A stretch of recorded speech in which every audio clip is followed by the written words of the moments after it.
ప్రశ్నలు దేవుని యొక్క మహాకృపలో మీ అందరికీ కూడా ఈ వీడియోకి స్వాగతం పలుకుతున్నాను.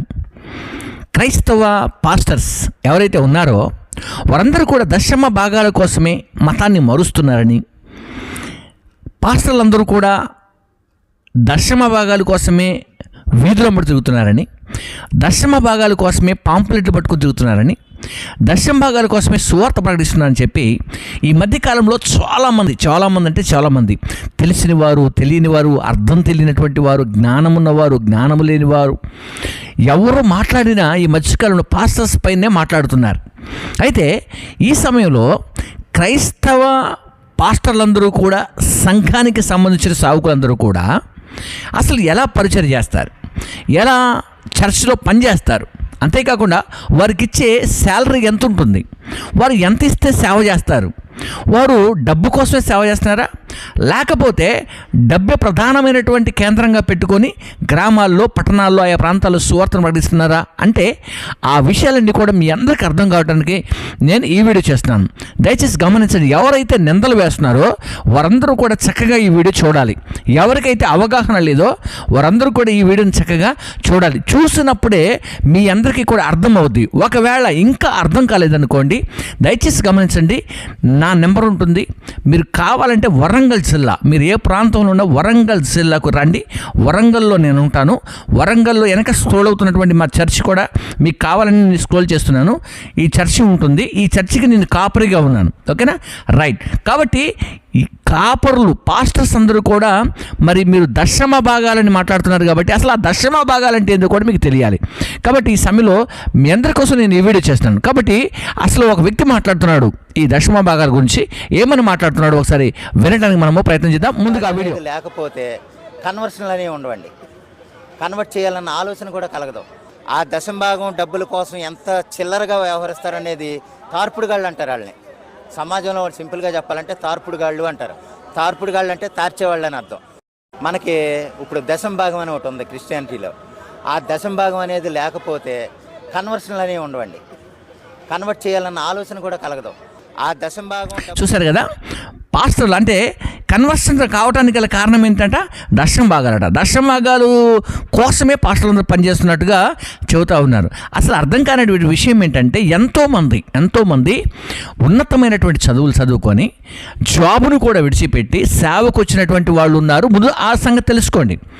రెండవదిగా సేవకులు అనగా దైవజనులు, కాపరులు అంటే కొంతమంది ఉంటారు. ప్రవక్తలు అంటే కొంతమంది ఉంటారు. సువార్థికులు మరికొంతమంది ఉంటారు. అందరూ పాస్టర్లు కాదండి. అసలు ఆ సంగతులు కూడా తెలియదు. మీకు తెలియకుండానే నోటికి ఏదొస్తే అది మాట్లాడటం, నోటికి ఏదొస్తే అది అనటం, చివరికి వచ్చేసరికి పాస్టర్లు అందరి పైన నిందలు వేయటం. ఒకవేళ పాస్టర్లు అందరూ మంచివాళ్ళేనంటే అందరూ మంచివాళ్ళని మేము ఎప్పుడు చెప్పలేదు కదా, అందరూ బుద్ధిమంతులని మేము ఎప్పుడు చెప్పట్లేదు కదా, అందరూ జ్ఞానవంతులని ఎప్పుడు చెప్పట్లేదు కదా. ఎక్కడైనా ఏ సమాజంలోనైనా కొంతమంది ఉంటారు, కొంతమంది ప్రాబ్లం చేసేవాళ్ళు ఉంటారు. అలాంటి వారిని గురించి ఈ సమయంలో నేను మాట్లాడతలా. మీరు అందరి గురించి మాట్లాడుతున్నారు. అయితే ఆ కొందరి గురించే మాట్లాడుంటే బాగుండేది, కానీ అందరిపైన నిందలేస్తున్నారు. కాబట్టి ఈ సమయంలో అద్భుతమైనటువంటి క్లారిటీ నేను ఇవ్వడానికి ఈ వీడియోను నేను చేస్తున్నాను. ముందుగా సంఘ కాపరుల గురించి మాట్లాడుతున్నాను. చాలా జాగ్రత్తగా వినండి. ముందుగా గమనించండి. స్వార్థికులు వేరు, ఓకే, స్వార్థికులు వేరు, కాపరులు వేరు, ప్రవక్తలు వేరు, బోధకులు కూడా వేరే. మీకు అర్థమవుతుందా? ఈ విషయాన్ని కూడా తెలుసుకోండి. తెలుసుకోకుండా నోటికి ఏదొస్తుంది మాట్లాడి మీ నోటిని కంపు చేసుకోమాకండి. దయచేసి గమనించండి. ఈ సమయంలో గమనించండి. అసలు కాపరులు ఉంటారు. సంఘానికి కాపరులు ఉంటారు. ఏ సంఘానికి కాపరులు ఉంటారు? కొన్ని సంస్థలలో పనిచేసే కాపరులు కూడా ఉంటారు. కొన్ని సంస్థల నుండి కొన్ని సంఘాలకు పంపించబడినటువంటి కాపరులు ఉంటారు. ఫర్ ఎగ్జాంపుల్గా సిఎస్ఐ చర్చ్ ఉంటుంది. సిఎస్ఐ చర్చ్కి మెదక్ నుండి అలాగే హైదరాబాద్ నుంచి వాళ్ళొక హెడ్ ఆఫీస్గా పెట్టుకొని వాళ్ళకున్నటువంటి సిఎస్ఐ సంఘాల్లోనికి దైవ సేవకులు పంపిస్తుంటారు. వారు వచ్చి వారి పనిని నిర్వర్తిస్తూ ఉంటారు. ఆ సంఘానికి కమిటీ ఉంటుంది. ఎక్కడైతే ఒక సిఎస్ఐ చర్చి ఉంటుందో ఆ సిఎస్ఐ చర్చికి ఒక కమిటీ ఉంటుంది. ఆ పాస్టర్ గారు ఆ కమిటీ ఆధ్వర్యములో తను పరిచయం చేస్తాడు. ఆ పాస్టర్ గారికి అసలు యాక్చువల్గా జీతం ఎంత ఇస్తారు అనే విషయాన్ని కూడా ఈ సమయంలో నేను చెప్పాలని ఇష్టపడుతున్నాను. మ్యాక్సిమంగా అంటే 12,000 నుంచి దాదాపుగా 20,000 లోపు ఆ పాస్టర్ గారికి ఇస్తారు. 12,000 నుంచి 20,000 వరకు ఇస్తారు.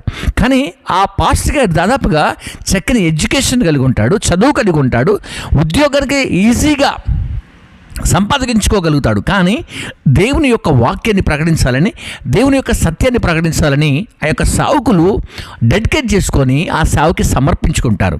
అయితే కొంతమంది అనుకుంటారు వారికి కార్లు ఎక్కడి నుంచి వస్తున్నాయి, బండ్లు ఎక్కడి నుంచి వస్తున్నాయి, వాళ్ళు వెళ్తున్నటువంటి ఆ విఐపి లైఫ్ ఎక్కడి నుండి వస్తుందని చెప్పేసి అనుకునేవాళ్ళు కొంతమంది ఉంటారు. అయితే వాళ్ళకి దానికంటే సేవకు రాకంటే ముందు తల్లిదండ్రులు సంపాదించినటువంటి ఆస్తుపాస్తులు కూడా వారికి కొంత ఉంటాయి.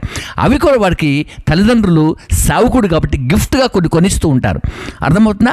అలాగే మనం చూస్తే ఆర్సీఎం చర్చెస్ కూడా ఉంటాయి. ఆర్సీఎం చర్చెస్లో కూడా ప్రతి పాస్టర్ గారికి శాలరీ ఉంటుంది. పాస్టర్స్ అందరిది చర్చి కాదండి, పాస్టర్లు సొంతం కాదు చర్చి. అర్థమవుతుందా? ఆ పాస్టర్ గారికి కొంత శాలరీ ఉంటుంది. ఓకేనా? ఆ తర్వాత మనం చూస్తే సెవెంత్ డే చర్చెస్ ఉంటాయి. మీరు అక్కడక్కడ చూస్తూ ఉంటారు. సెవెంత్ డే చర్చెస్ ఉంటాయి. వాళ్ళకి శాలరీ ఎంత ఉంటుందో తెలుసా? దాదాపుగా 3,000 నుంచి 5,000 లోపు ఇస్తారు. 3,000 నుంచి 5,000 లోపు ఇస్తారు. ఆ చర్చిలో 10 మంది ఉన్నారనుకోండి, 10 మంది 10 రూపాయలు ఇస్తే ₹100 అవుద్ది. అది ఆ పాస్టర్గా తీసుకొని ఆ నెలంతా బ్రతకటానికి తను వాడుకుంటాడు. అర్థమవుతుందా?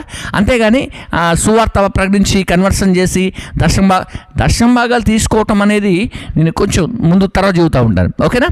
రైట్. ఇప్పుడు ఇక్కడ మనం చూసుకుంటే ఆ తర్వాత మనం చూస్తే పెంతెకోస్తు సంఘాలు ఉంటాయి. పెంతెకోస్తు సంఘాలు ఉంటాయి, మన్నా చర్చెస్ ఉంటాయి, బిలీవర్ చర్చెస్ ఉంటాయి. ఆ తర్వాత మనం చూస్తే బ్యాప్టిస్ట్ చర్చెస్ ఉంటాయి. బ్యాప్టిస్ట్ చర్చెస్ అయితే ఫుల్ కమిటీ ఉంటుంది. ఓకే, ఫుల్ కమిటీ ఉంటుంది. పాస్టర్ గారికి ఎంత జీతం ఇవ్వాలి అంతే ఇస్తారు. 2 సంవత్సరాల వరకు ఆ పాస్టర్ గారు ఆ చర్చిలో పనిచేస్తాడు. ఆ తర్వాత మరొక చర్చికి వెళ్ళవలసిందే.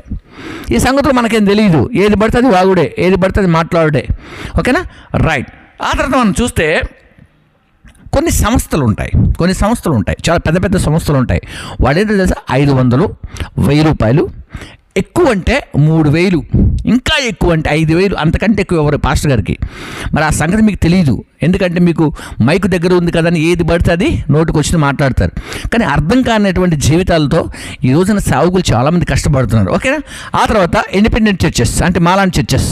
ఇప్పుడు గమనించండి, మాకు ఎన్ని కష్టాలున్నా, ఎన్ని బాధలున్నా, అప్పులు తీసుకున్నా, కష్టాలు తీసుకున్నా, ఇంకా ఉన్నా తినకపోయినా ప్రజలు మాకు ఇచ్చిన దాంట్లో నుండి మేము కొంచెం తీసుకుంటూ ఈ సంఘానికి కరెంటు బిల్లు నుంచి మొదలుకుంటే, ఇల్లు ట్యాక్స్ నుంచి మొదలుకుంటే, వీటికున్న ప్రాబ్లమ్స్, పేపర్స్ కావచ్చు, డాక్యుమెంట్స్ కావచ్చు, ప్రతిదీ కూడా అన్నీ కూడా ఏది కూడా సొంతాన్ని ఖర్చు పెట్టుకోవడం అవకాశం ఉండదు. ప్రతిదీ కూడా లెక్క ఉంటుందండి. ప్రతిదీ కూడా ఒక లెక్క ఉంటుంది. ఆ లెక్క ప్రకారంగా ముందుకు వెళ్తూ ఉంటాం. అంతేగాని దర్శన భాగాల కోసం ఎవరిస్తారండి? దర్శన భాగాల కోసం మా చర్చికి రండి, ఒకసారి చూద్దాం. మా చర్చికి ఒకసారి విజిట్ చేయండి. ఎంతమంది ఎంత కానుక ఇస్తారో మీకు అర్థమవుద్ది. ఓకేనా? అలాంటప్పుడు రానప్పుడు ఎందుకు పరిచయం చేస్తారు? దేవుడు మాకు ఇచ్చిన పిలుపు అండి అది. డబ్బు కోసం చేయట్లా, మేము దేవుని పరిచర్య చేస్తున్నాం, దేవుని పని చేస్తున్నాం. ఈ విషయం మీరు గమనించాలా. ఇక ఫైనల్గా మీరు అడిగేది ఏంటంటే, మరి కార్పొరేట్ సంస్థలు ఉన్నాయి కదా, ఇప్పుడు సతీష్ కుమార్ లాంటి వాళ్ళు, పిజే స్టీఫెన్ గారు లాంటి వాడు, రాజ్ ప్రకాష్ పాల్ లాంటి వాళ్ళు, ఇంకా విజయవాడలో ఉన్నటువంటి వాళ్ళందరూ, లేకుంటే డాక్టర్ జాన్ వెస్లీ గారు, ఓసన్న మినిస్ట్రీస్, ఇవన్నీ ఉన్నాయి. పెద్దవి మనకు కనపడతా ఉన్నాయి కదా. ఏమంటే ఈరోజు అవి పెద్దగా కనపడుతున్నాయి సార్. ఒకప్పుడు వారి కష్టార్జితం, వాళ్ళ కష్టం వెనక ఆ సేవకుడి యొక్క కష్టం ఏంటో, ఆ బాధ ఏంటో మీకు చిత్తశుద్ధి ఉంటే ఒకసారి సతీష్ కుమార్ యొక్క లైఫ్ని, అలాగే ఏసన్న గారి యొక్క లైఫ్ని, మీకున్నటువంటి ఎవరైనా సరే, సో మెనీ పాస్టర్స్, మీరు చూసినటువంటి కార్పొరేట్ పాస్టర్స్ ఎవరైతే ఉన్నారో వారి జీవితం ఒకప్పుడు ఎంత నలగొట్టబడి, ఎంతో నలిగిపోయి, ఆ నలిగిన దాంట్లో నుంచి వచ్చినటువంటి ఆశీర్వాదమే ఈ రోజున పెద్దగా కనపడుతుంది తప్ప, వారు కూడా ఒకప్పుడు కష్టపడ్డవాళ్ళండి. ఒక అగ్గి పెట్టుకోవటానికి కూడా డబ్బులు లేవు సతీష్ కుమార్ గారి దగ్గర. అర్థమవుతుందా? సో ఆ స్టేజ్ నుండి ఈ రోజున కొన్ని వేల మందికి ఆయన ఆశీర్వాదకరంగా మార్చబడ్డారు. అంతేకాని మీలాగా డబ్బు కోసం, మీలాగా దాచిపెట్టుకోవటానికి, మీలాగా ఎక్స్టెన్షన్ చేసుకోవటానికి క్రైస్తవులు ఎవరు ముందుకు వెళ్ళరు. ఎప్పటికీ కూడా క్రైస్తవుడు ఇంకొక వ్యక్తిని ఆదుకోవటానికి, ఇంకొక వ్యక్తికి సహాయం చేయడానికి, ఇంకొక వ్యక్తి దగ్గరికి వెళ్ళి ఆశీర్వదించడానికే ప్రయత్నాలు చేస్తూ ఉంటాడు. అర్థమవుతుందా? సో ఈ విషయాన్ని మీరు గమనించకపోతే తెలుసుకోకపోతే వెళ్ళి రావాలి. ఇంకా మీకు అంత కష్టంగా ఉంటే ఒక్కసారి మా దగ్గరికి రండి. నా దగ్గర దాదాపుగా 750 మంది పాస్టర్స్ ఉన్నారు. 750 మెంబర్స్ పాస్టర్స్ ఉన్నారు. మీకు చార్ట్ ఇస్తాను నేను. నాతో పాటు లేక మీతో పాటు నేను కూడా విజిట్ చేస్తాను. వెళ్దాం. ఆ చర్చెస్లో ఒక్కొక్క పూటకి గంజికి లేనటువంటి సేవకులు కూడా ఉన్నారు, సైకిల్ లేనటువంటి వాళ్ళు కూడా ఉన్నారు. అర్థమవుతుందా? ఈరోజు సైకిల్ లేకుండా తిరిగే వాళ్ళు కూడా ఉన్నారు. మీరు అనుకున్నంత ఈజీ కాదని మాట్లాడతాం. ఎంత ఈజీగా మాట్లాడేసి తప్పించుకోవటం కాదు. ప్రతి ఒక్కరికి నేను సవాల్ చేస్తున్నా ఈ సమయంలో. అర్థమవుతుందా? ఒకవేళ నేను చెప్పినటువంటి మాటలో, ఈ వీడియోలో చెప్పినటువంటి ఏ మాటనైనా ఒకవేళ తప్పుగా అంటే ఇతడు చెప్పింది తప్పుని రుజువు చేయగలిగిన వారు ఎవరైనా ఉంటే సో నేను వెల్కమ్ చెబుతున్నాను మీ అందరికీ కూడా. నేను ఖచ్చితంగా ఈ విషయంలో మాట్లాడటానికి నేను రెడీగా ఉన్నాను. కాబట్టి ప్రేమటువంటి స్నేహితులారా, సహోదరులారా, దయచేసి క్రైస్తవ సేవకులు, పిలువబడినటువంటి సేవకులు ఎవరైతే ఉన్నారో వారందరూ కూడా వారి జీవితాన్ని, వారి బ్రతుకును కూడా సమర్పణ చేసుకొని సేవ చేస్తారు. ఆ తర్వాత సువార్థికులు ఉంటారు. ఎవరైతే సువార్థికులుగా ఉంటారో వాళ్ళు మీటింగ్స్ పెట్టి సువార్తను ప్రకటించి వెళ్ళిపోతూ ఉంటారు. అలాగే బోధకులు ఉంటారు, బైబిల్ టీచింగ్ చేస్తూ ఉంటారు. అలాగే బైబిల్ కాలేజెస్ నడిపిస్తూ ఉంటారు. వాళ్ళు అర్థమవుతుందా? వాళ్ళు అలాగన వాళ్ళ పరిచర్య వాళ్ళు జరిగిస్తూ ఉంటారు. అంతేకాని ఇందులో మంచి వాళ్ళు ఉన్నారు, చెడ్డవాళ్ళు ఉన్నారు. ఇందాక చెప్పాను, ప్రతి దాంట్లో చెడ్డవాళ్ళు ఉంటారు, ప్రతి దాంట్లో మంచి వాళ్ళు ఉంటారు. మీరు మంచి వాళ్ళని చెడ్డవాళ్ళని కలిసి మాట్లాడుతున్నారు కాబట్టి నేను మీతో కలిసే మాట్లాడుతున్నాను. కాబట్టి ఈ సమయంలో మరొకసారి మీ హృదయ ఆలోచనలు మార్చుకోవాలని, మీ తలంపులు మార్చుకోవాలని, మీరు కూడా జ్ఞానం కలిగి మాట్లాడాలని, ఇంకా కావాలి అంటే నాలాంటి దైవజనులను సహకరించి నా దగ్గరకు వచ్చి నాతో కలిసి 2 రోజులు ఉంటే మీకు కూడా అర్థమవుద్ది. సో ఇలాంటి పరిచర్య ఏంటో మీకు అర్థమవుద్ది. కాబట్టి దేవుడు పిలిచినటువంటి దైవజనులు ఎప్పటికీ కూడా ఒకరికి అన్యాయం చేయరు, ఒకరి సొమ్ముకు ఆశపడరు. అంతేకాకుండా దేవుడు తనకిచ్చిన పరిచర్యను ప్రేమగా, మర్యాదగా జరిగిస్తూ ఉంటారు. ఎవరిని కూడా మతం మార్చాల్సిన పని ఇక్కడ లేదండి. మతం మార్పిడి అనేది అసలు ఆ వాయిసే తప్పది. ఇక్కడ జరుగుతుంది ఒకటే, మనస్సు మార్పిడి, ఆలోచనల మార్పిడి, తలంపుల మార్పిడి. ఇంతకుముందు నేను ఒక వీడియో చేశాను, sugar mummy, sugar daddy, sugar doctor అని చెప్పేసి. అట్లాంటి వాటిని గద్దించండి. హైదరాబాద్ సిటీలో 11,000 మంది ఉన్నారట. అర్థమవుతుందా? ఇలాంటివన్నీ కూడా, ఈ దరిద్రాలన్నింటిని కూడా తీసివేయటానికి సేవకులుగా ఎంతో కష్టపడుతూ ఉంటాం మేము. అర్థమవుతుందా? దయచేసి గమనించి సేవకులపైన నిందలు వేయకండి, అపార్థం చేసుకోకండి, తెలుసుకోండి, మాట్లాడాలని కూడా కోరుకుంటూ ఈ నా మాటలు ముగిస్తున్నాను. ఇప్పటివరకు ఈ వీడియో వీక్షించిన మీ అందరికీ కూడా ప్రభువును రక్షకుడైన యేసుక్రీస్తు శ్రేష్టమైన నామములో మీ అందరికీ కూడా శుభాలు తెలియజేస్తూ ఈ నా మాటలు ముగిస్తున్నాను. God bless you. అందరికీ కూడా శుభాలు కలుగును గాక. ఆమేన్.